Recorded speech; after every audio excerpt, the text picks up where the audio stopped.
والسلام على سيد الخلق اجمعين. حبيبي يا رسول الله، هتعملي لنا ايه النهارده يا ام محمد؟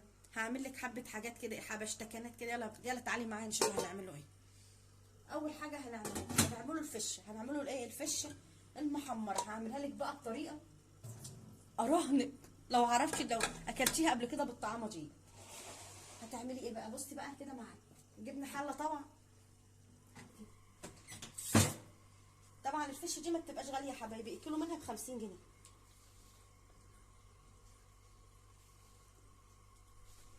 كانت معالق زيت اهو.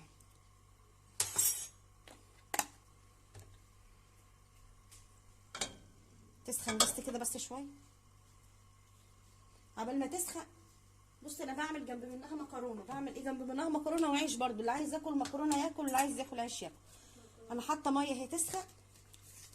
نحطي بقى طبعا ايه الملح بتاع الايه المكرونه، عشان المكرونه من الحاجات طبعا زي ما انتم عارفين طبعا انها لما بتتملح في الميه بيبقى طعمها احلى. عشان مهما حطيتي في الملح بتاع الصلصه بتاعتها ما بتبقاش ايه، ما بتبقاش حادة قوي ولا تبقى مظبوطه زي ما تكوني ايه حاطاها في قلب الميه. وعشان الحله طبعا ما تسودش هنحط ايه معلقه صغيره خل.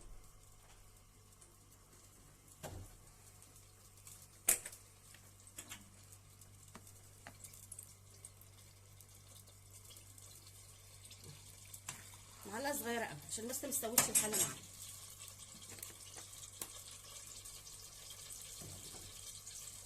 يا رب يا مسهل الحال. طبعا انا برضو عشان يكسبوا يعني وقت عبال برضو الزيت ما يسخن هعمل جنب منها، هعمل للعيال يعني جنبها. يا رب دي اللي ده بطاطا. هنعمله ايه؟ بطاطا. بصي بقى انا البطاطا ما بحطهاش في الفرن. البطاطا من الحاجات اللي بتتقلي عبال ما بتستوي، فبتقعد فتره طويله في قلب الفرن فبتستهلك غاز كتير. طب هتعملي ايه؟ هتجيبي صينيه، هتجيبي حله، جيبي اللي تجيبيه، هتحطي تحت منها ورقه كراتين. الكراتين اللي هي محطوطه دي ايه فايدتها؟ علشان هتشرب الميه الزياده، وتشرب الميه الزياده اللي في قلب الايه، في قلب البطاطا، وانت تخليها لك من تحت ناشفه كده. نشفانه دي زي ما تكوني جايباها برده من الفرن. انا البطاطا اهي برصها بس كده الاول. طبعا البطاطا مغسوله ونضيفه وزي الفل.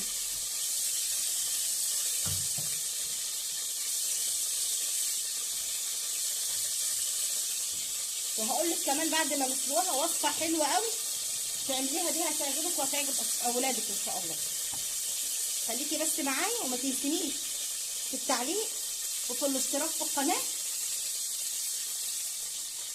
وفي اللايك يا حبيبتي. ونحط بس الميه اهي. طبعا انا مولعه على الصينيه. بسم الله الرحمن الرحيم.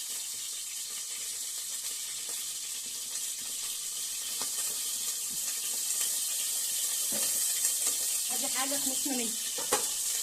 بسم الله الرحمن الرحيم. طبعا الزيت سخن اهو.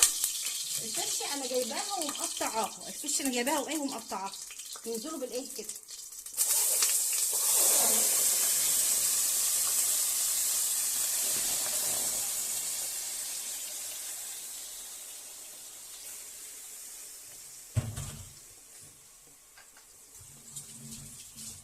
هتقولي الفشه بتبقى زفره، الفشه مش عارفه بتبقى يعني ما بتبقاش حلوه. لا، الطريقه اللي انت بتحمريها في معلقه الزيت دي مع حبه الفلفل طبعا بتضيع اي زفاره خالص في قلب الفشه. ما بتبقاش طبعا احنا غاسلينها طبعا كويس. في ناس بتسلقها وبعد كده تقطعها ماشي حلوه برضو، بس انا بحب اعمل الطريقه دي بصراحه يعني. يبقى احنا كده جبنا حبه زيت، 3 معالق زيت او 4 زي ما انت عايزه. وتاني احنا ماسكين حاطين اول ما سخن الزيت معانا نزلنا بالايه بالفشه المتقطعه. شوفوا انا مقطعه بصي اهي عشان هي طبيعه الفشه كمان اصلا بتكش معانا اهي.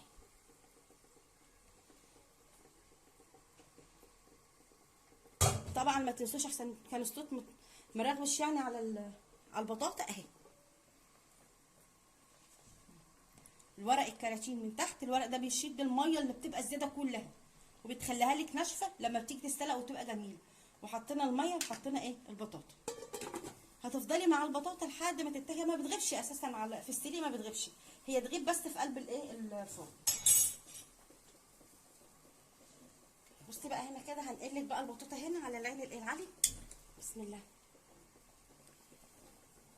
الفشه هنا قصدي الفشه تتنقل على العين العالي. ونيجوا هنا بقى نعمله الايه المكرونه.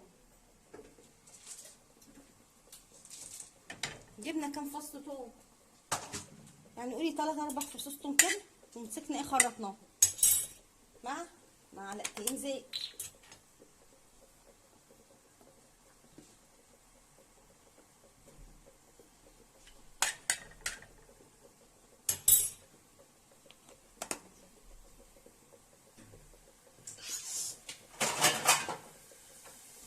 في ناس بتحط على المكرونه بصل، بتبقى حلوه، بس انا من محبين المكرونه بالثوم. وفي ناس بتحط بصل برده وثوم، بس تجربيها بس كده بالطريقه دي وقولي لي.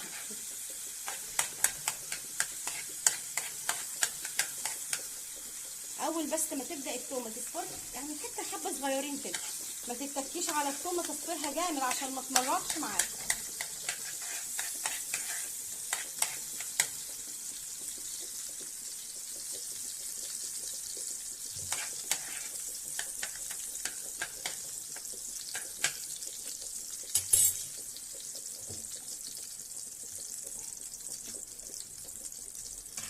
طبعا احنا عصرين كام طماطميه حلوه كده، زي يقول 4 طماطمات ولا. انا هعمل نص كيلو مكرونه، مش هعمل ياما.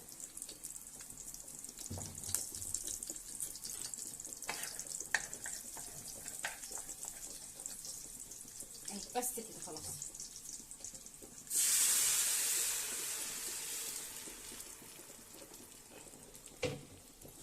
حطوا بقى الملح والفلفل.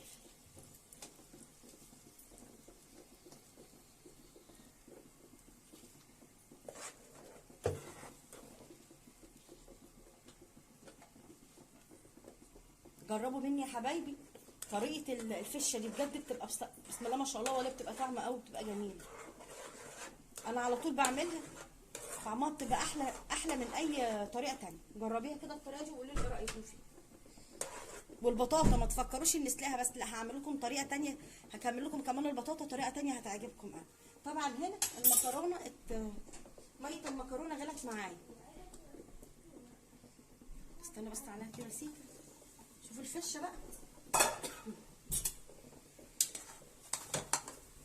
نخليها تنزل ميتها وتشربها تاني، تنزل ميتها وايه وتشربها تاني.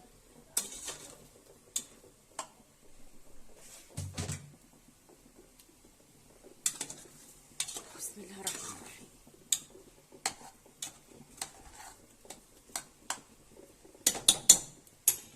هي لسه فيها ايه ميه كده، ابيض العين. بصوا الميه اهي، الميه نازله تحت اهي.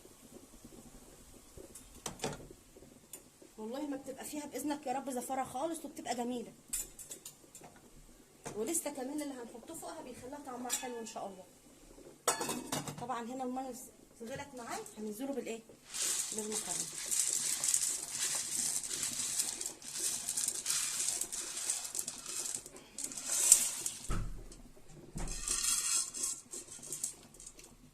طبعا الفشه بتتاكل بعيش او بتتاكل بمكرونه، يعني انا ولادي بيحبوا ياكلوا جنبها مكرونه، وانا بحب اكلها بعيش. عبال بقى دي ما تتسبك، وعبال دي ما تتسلق، وعبال طبعا المكرونه ما تتعمل، هوريكي هعمل ايه بعد كده.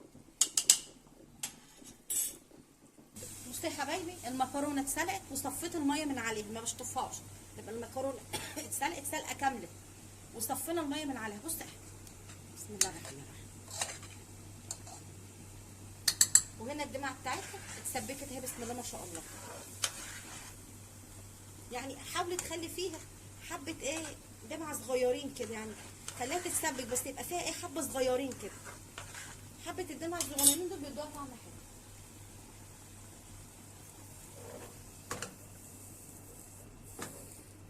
بسم الله الرحمن الرحيم. بسم الله. الفشه شربت ايه الميه اللي هي الميه اللي نزلت منها اهي. احنا حطينا الفشه في زيت، مسكت اول ما اتحطت في زيت سخن مسكت نزلت اتحطت نزلت ميه، اول ما نزلت ميه استنيناها لما تشرب الميه. شوفوا كشت ازاي اهي، كشت حبه. هتعملي ايه دلوقتي؟ بص، حطي عليها حبه ميه تسويها بقى. هتسوي الفش عادي، هتسوي الفش ايه عادي. اول ما تستوي هقول لك هنعمله ايه. طبعا ما تنسيش ان لسه البطاطا مولعين عليها تسخن تستوي. المكرونه اهي استوت اهي، كده المكرونه استوت وخلصت خالص. احنا دلوقتي في الفشه ودلوقتي في الايه، في البطاطا اهي. لسه طبعا هي لسه نايمه ولسه الميه ايه فيها.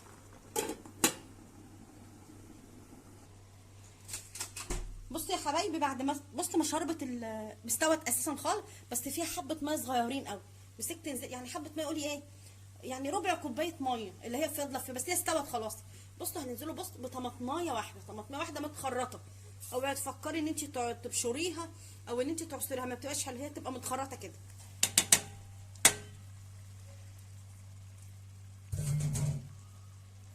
فين المعلقه؟ راحت فين المعلقه؟ ناخدوا معلقه ثانيه بقى.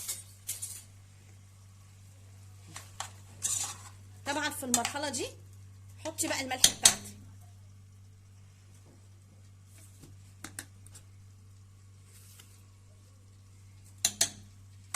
بسم الله الرحمن الرحيم. تقعد بس على النار دقيقتين بس، دقيقتين بس. وانا ايه، ما انا معاك كده. نيجي بقى هنا بقى للبطاطا. شوفي بقى البطاطا.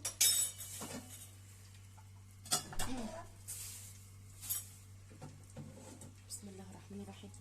بس هنا سخنه. بصوا البطاطا بقى لما اتحطت وتحت منها الورق، بصوا ناشفه، وتمسكيها بصي فيش ميه بتطلع منها اهي. ناشفه اهي اهي. وبصوا العسل بتاعها كمان اهي اهي. وشوفوا احلى حاجه، شوفوا الورق بقى. شوفوا بقى من الوصفه دي هتحبوها قوي. دي البطاطا برده منها، انا طلعتها منها، مسكت قشرتها. مسكت ايه؟ قشرتها. هاجي هنا كده على النار،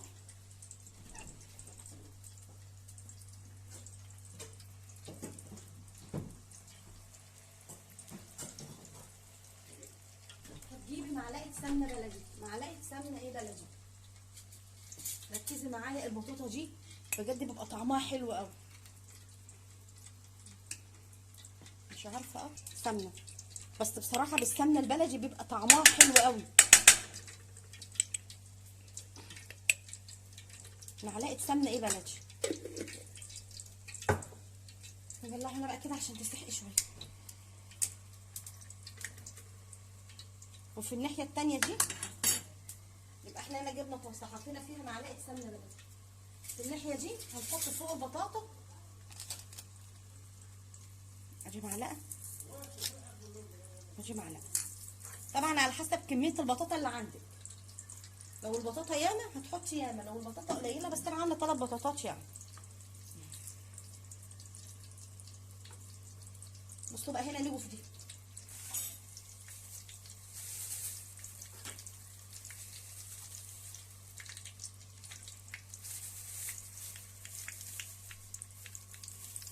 هتدي تحميصه للبش والسوداني، ولو عندك زيره حطي، لو عندك مكسرات حطي اللي انت عايزاه كله. تحميصه مش كتيره اهي، يا دوبك بس تتحط في النار ثانيه واحده. الله على الريحه، بسم الله ما شاء الله. وهنزل كده اهو، بسم الله الرحمن الرحيم.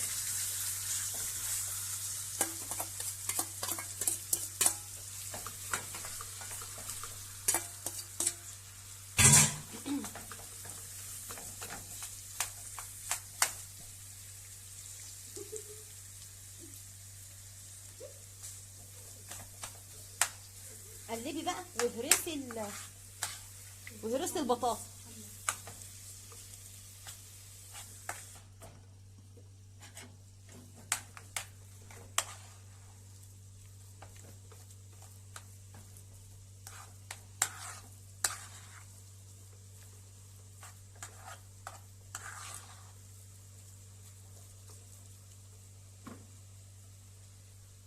طبعا بصوا اهو، وحطينا جبنا طاسه وحطينا فيها طاسه ايه النفر متلخبط معلش.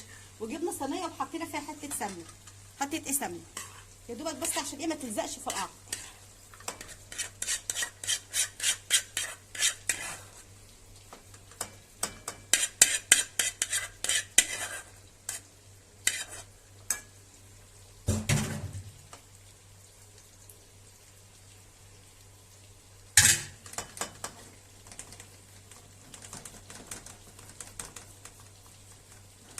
من تحت ومن فوق، بتحط على الفرن من تحت وايه ومن فوق. على الاول بس ما تلاقيها بس من الجناب اخدت لون، ها، ومن فوق هتاخد برده لون برده بسيط كده، انت ماسكه مطفيه بتبقى طالعه مقرمشه وجميله وطعمها طعمه الدنيا فيه. ودي حاجه خلصنا منها. البطاطا دي بقى تتحط في الفرن. تيجي بقى دلوقتي لايه للفش. طبعا انا عملت جنب الفش، احنا طبعا عاملين ايه، طبعا احنا عاملين جنب الفش مكرونه زي ما انتم طبعا عارفين. وزي اللي احنا ماسكين عاملين ايه، قلنا ايه بطاطستين برده ايه جنب منها. دي هتتحط في الفرن دلوقتي.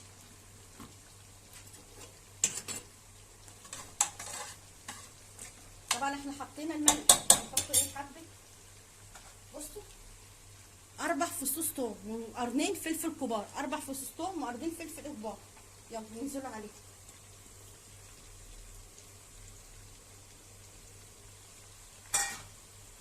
يلا ندوا التقليبه الحلوه.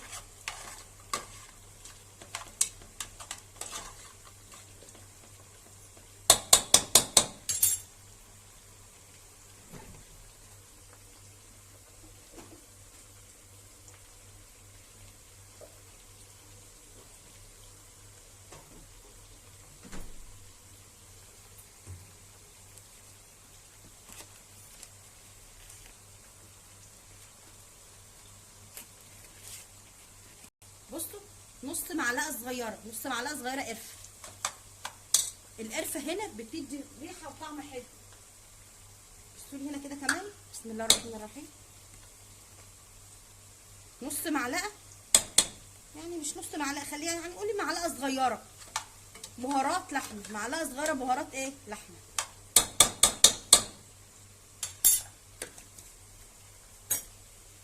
نحط حبه فلفل كمان، واللي عايز يحط شطه يحط، اختياري.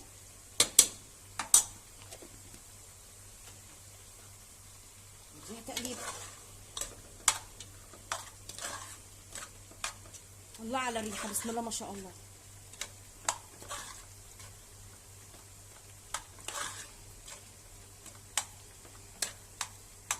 شيلها بس ايه معلقه زيت كده كمان.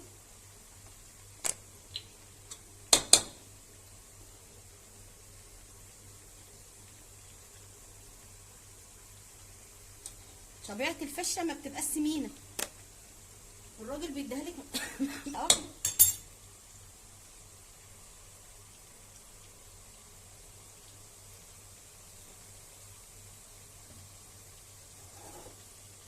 شوفوا المنظر بتاعها بقى ايه، بسم الله ما شاء الله.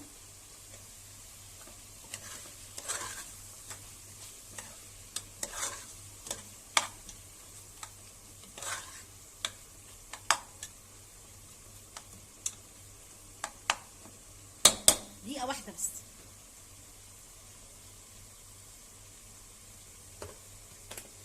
بصي هنزل بمعلقتين كبار خل، معلقتين كبار خل. واحدة، نص كمان.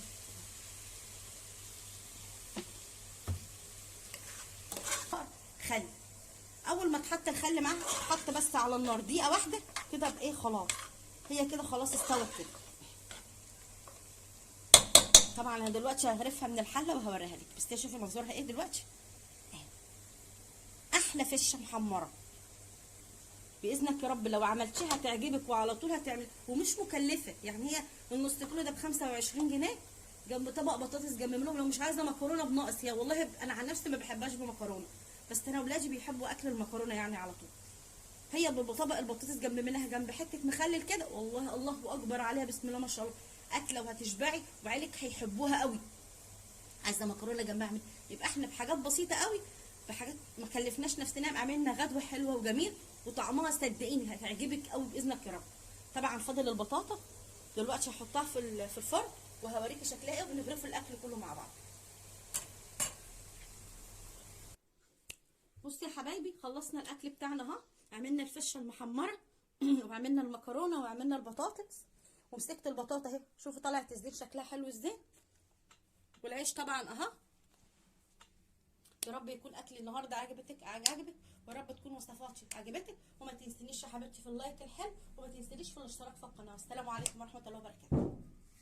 دول بقى الاكل.